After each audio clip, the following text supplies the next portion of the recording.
Welcome back to Every Frame. Today I'm going to explain a 2017 Korean action crime film called The Outlaws.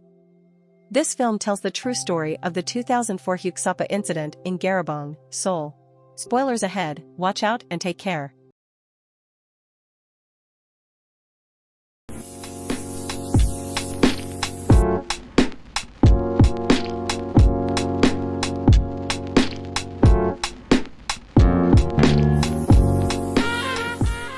Since the 1990s, Chinese Koreans have established a Chinatown in Seoul's Garabong district. Since then, numerous gangs of various sizes have been active. To address the issues, the Seoul police conducted a Chinese-Korean gang mop-up operation in 2004.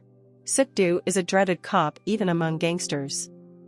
As a cop in the notorious district, he has to remain vigilant on the two biggest gangs, led by Venom and Isu.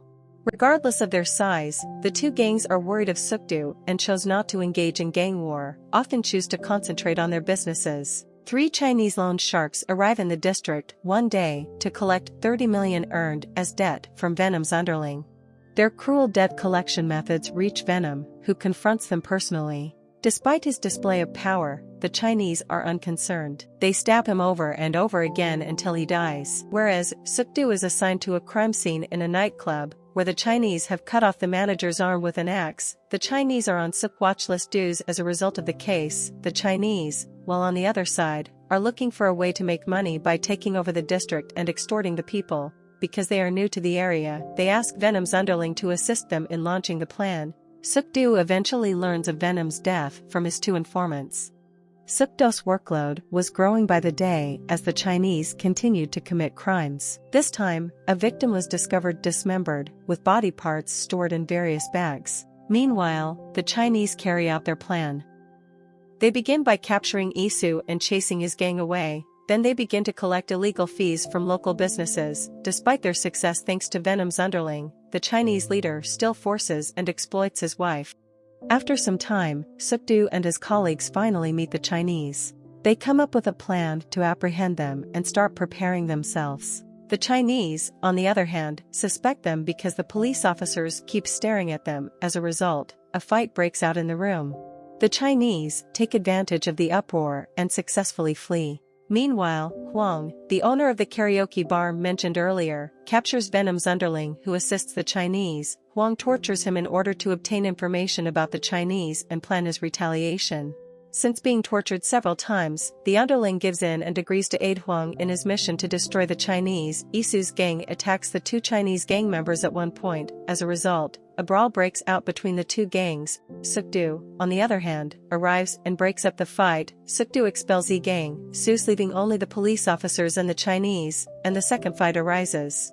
Suk-do is fighting one of the Chinese, while his 2 juniors are fighting the other. The fight is strong and tense as the 2 opposing sides alternately overpower each other. Suk-do is punched several times, but he manages to knock one of them out. Meanwhile, another Chinese escapes and informs their leader of the situation. The captured individual is taken to the police station for questioning. Despite the numerous methods employed, he does not break and even attempts suicide.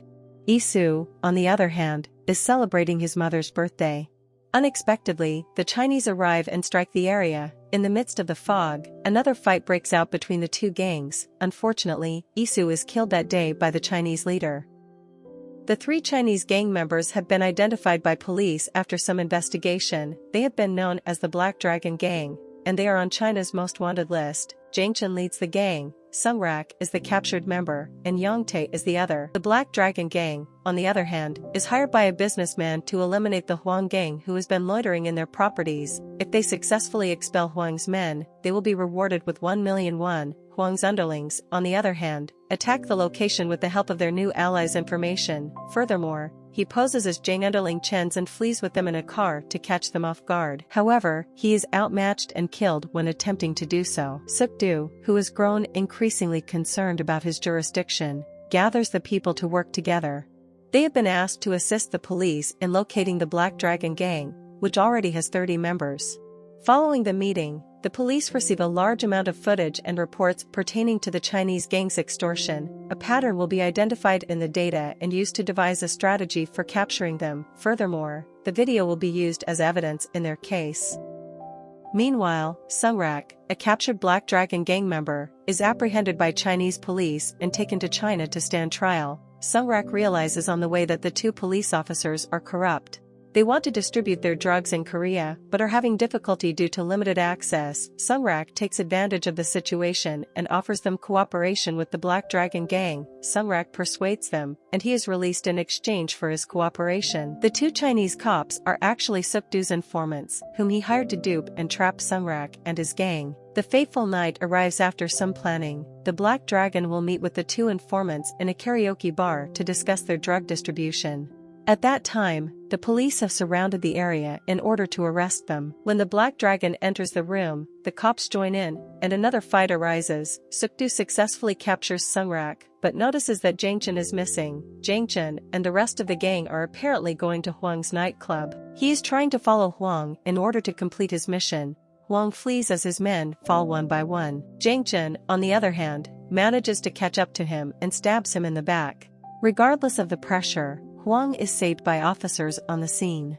One of Suk-doo's men follows him in secret and notifies Suk-doo of the suspect's location. He tries to escape to one of his hideouts and meets Yang-tae, the other Chinese. Suk-doo rushes to the location after receiving the information. When Jang-chun realizes he is being followed, he attempts to hit the stalker with his car. Fortunately, Suk-doo arrives to the rescue and confronts him. Yang-tae is successfully disabled, but Jang-chun manages to escape. The cops spread out to look for him, but they can't find him. While searching the area, Suk-doo notices a disorganized store and decides to investigate. Regrettably, he is already too late. One of the victims emerges and informs him of Jang-chun's location, which he overheard through his calls.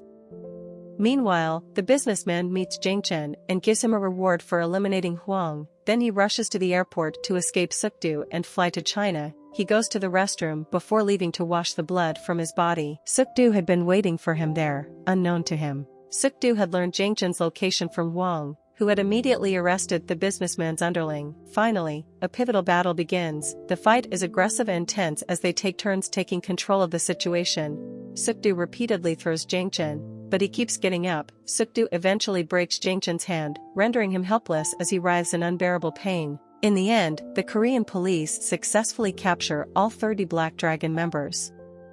Suk-doo and his men rejoice in their victory in the new peaceful city.